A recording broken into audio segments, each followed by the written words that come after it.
Welcome to the Time Management Workshop presented by Career Services.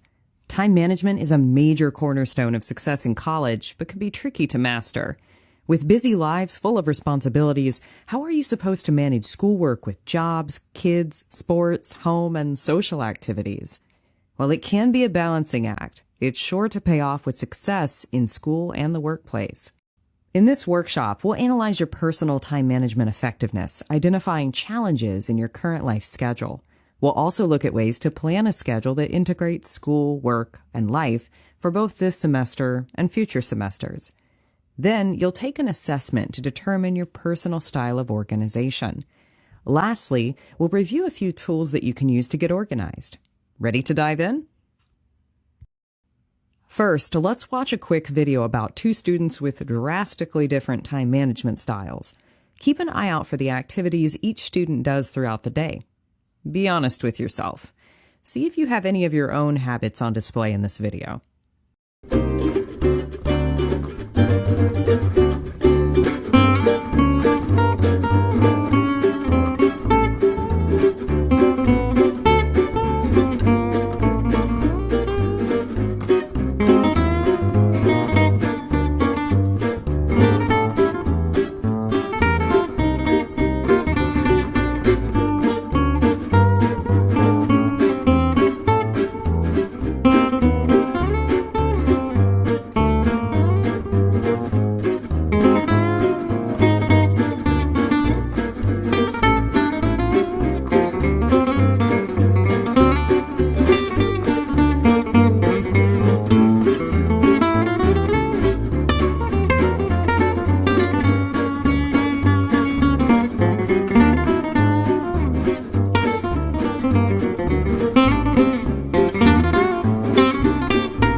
So, what helpful and unhelpful time management habits did you pick up on?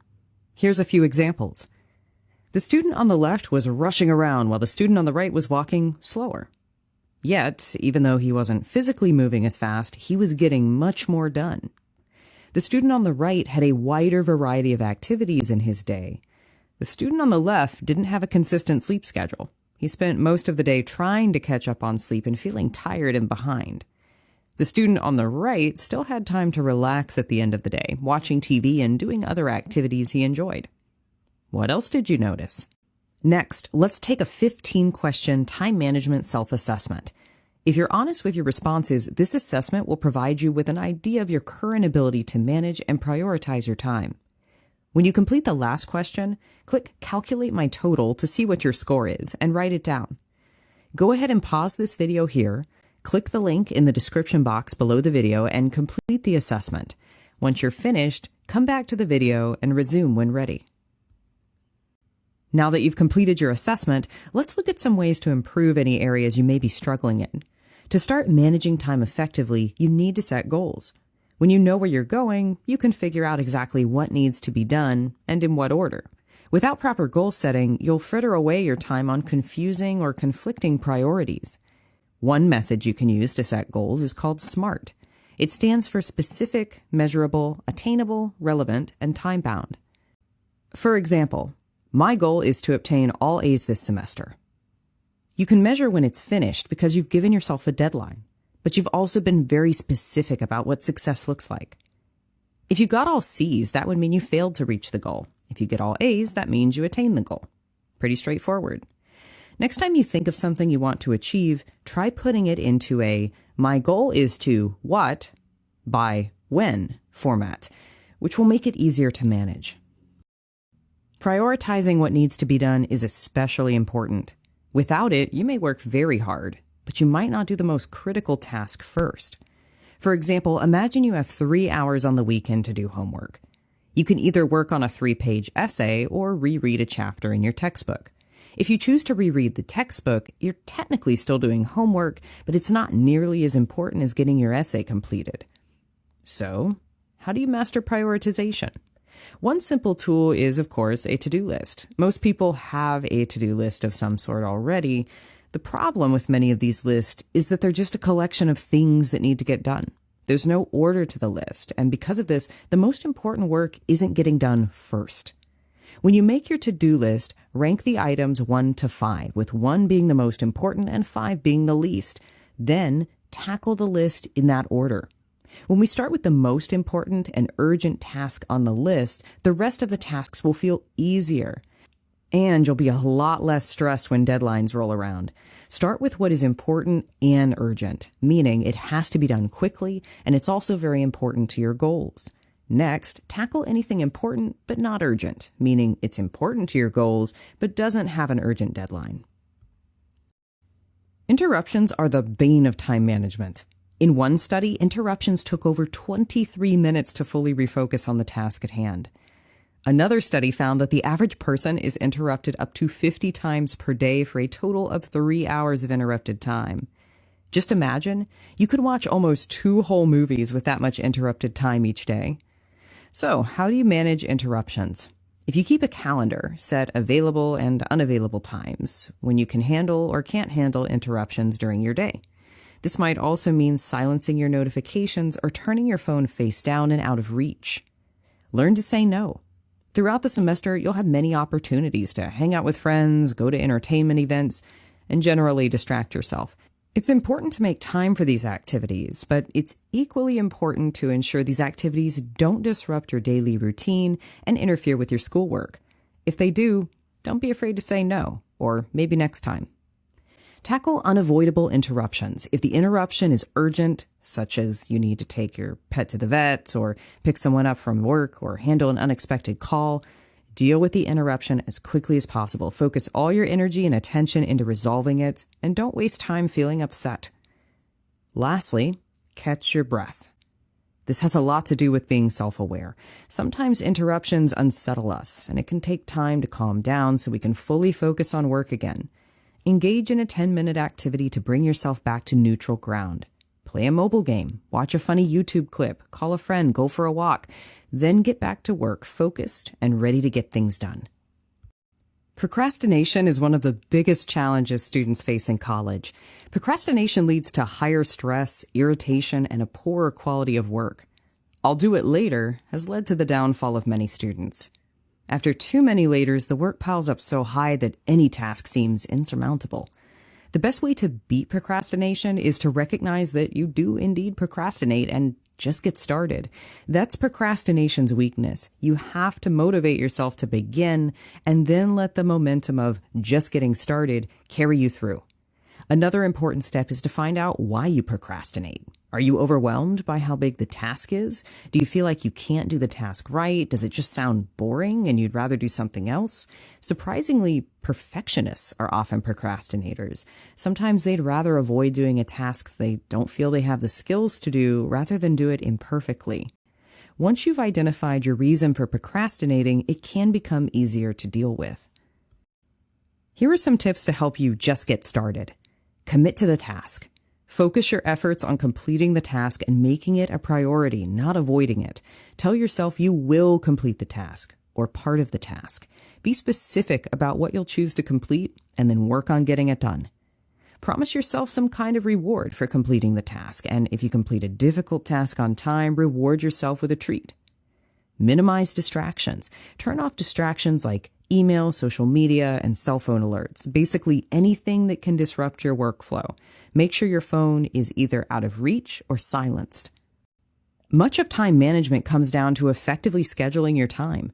Once you know what your goals and priorities are, you then need to know how to go about creating a schedule that keeps you on track and protects you from stress. You can also use apps and software such as Google Calendar, Microsoft Outlook, and Canva, or even the calendar app on your mobile device. Whatever you choose, pick a scheduling tool that suits your situation, the current structure of your job, your personal taste, and most importantly, your budget. There are many great free options out there. Also, make sure that you set your phone or computer to receive notifications so you don't miss out on important alerts and deadlines. If you're trying to avoid distractions, you can mute these notifications as necessary. What are the top 5 things that you spend too much time on? Keep in mind, nothing is a waste of time. However, if you're spending so much time on something that it's interfering with your ability to get other tasks done, it might be a sign to cut back a bit.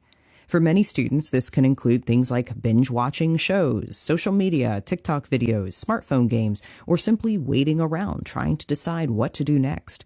You can even spend too much time on things like meal preparation. Can you pack lunch in 5 minutes instead of 20 minutes, for example? Identifying where you spend too much time can help you put restrictions on how much time you spend on these tasks. Go ahead and pause the video here and take a minute to write down your top 5 things you spend too much time on. Resume the video when you're ready.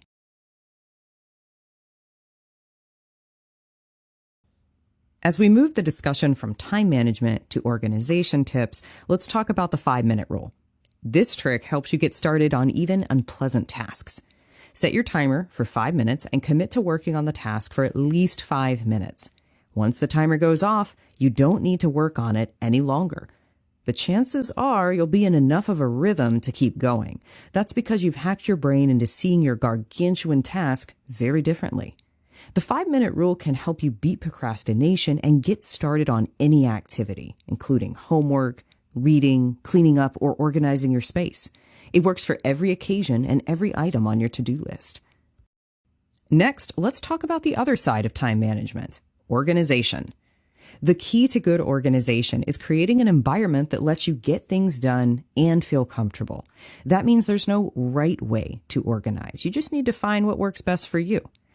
Why is it important to be organized? Some benefits include achieving goals more efficiently, increasing productivity, getting more time to yourself, reducing stress, and clearing your space and your mind. A great way to start getting organized is to learn what organizational style fits you best.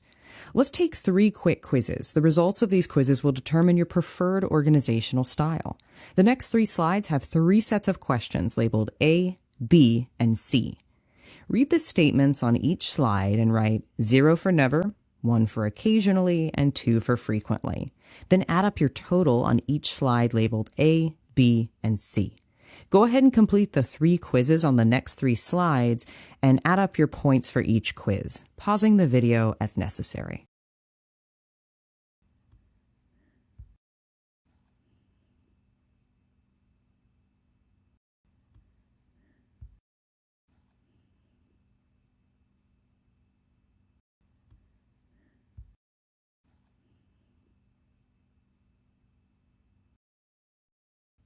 Which organizational style did you score highest in? If you scored highest in A, you're an everything out. If B, a nothing out. If C, a right angler. Maybe you even scored more than 1. Let's look into each style in more detail. Let's start with the everything out organizational style. Does your workspace look like this picture? Do you have a collection of papers and office supplies on top of your workspace? If you're an everything out person, it's important to use labeled bins, trays, or clear storage containers on your workspace. This way, the papers are visible, but neatly arranged and categorized. Color code papers and assignments to make them easily identifiable at a glance. This goes for your calendars as well. Use a bulletin board, one for important messages you can clearly see from your workspace. Set phone alerts to audibly or visually remind you of important tasks and to-do list items. Finally, take a second look and see if you need to have everything out on your workspace that's currently out on your workspace. If it doesn't need to be out, put it away. Next, there's the nothing out organizational style. Do you hate clutter? Do you have a clear workspace but sometimes lose important documents or papers? If this is your style, consider these tips. Filing is an important tool, whether physical or digital. Create a file or folder for each course you're taking and always place papers back where they belong. Keep the folders or binders in the same place, for example, your backpack or a certain document in your My Documents folder, so they're easy to retrieve. You always know where they are. Flash drives and organizational apps or mobile calendars are another beneficial tool for this style. The information is stored away out of sight, but still well organized. Lastly, you can also use a student planner to write everything down, then close it to keep the information safely contained but out of sight. The last organizational style we're going to talk about is the right angler. Do you have a unique way of organizing your workspace that works for you and only you? If this is your style, consider using a 3-ring binder with tabs. This may look neater on your workspace, and you'll have more flexibility with how you arrange your documents. You can arrange by colors, shapes, or subjects. In general, if your style is right angler, just be sure you can find what you need in 3 minutes or less. Next, take a look at these 16 things you can do to improve your organizational skills. Choose one item or organizational strategy from the list and try it out for at least 2 weeks. See if it makes a difference in your day-to-day life. Pause the video here while you review the list, then choose one before proceeding. Motivational speaker Michael Altshuler once said, "The bad news is time flies. The good news is you're the pilot." Ultimately, time management is about life management. After all, we only get 24 hours in a day. Until someone invents a time machine, we can't actually manage time, only how we live within that time. No matter what your lifestyle is, the key is to have an organizational style that makes you comfortable. Organization looks different to different people. Experiment and find out what works best for you. If you have a hard time getting started, use the 5-minute rule. Set a timer on your phone for 5 minutes and just get started. You may surprise yourself with how much organizing you can do in such a short time. Being able to manage your time and organize your space is one of the most essential life skills, not only for school, but also for your future job or career. The good time management habits you develop now will pay off now and for many years to come. If you have any questions or would like to discuss time management and organizational strategies that work best for you, please don't hesitate to contact your local Career Center at Eastern Florida State College. You can schedule an appointment with the Career Center by scanning the QR code on the screen or by clicking the appointment link on our website or in the description below the video. We look forward to working with you and helping you succeed this semester.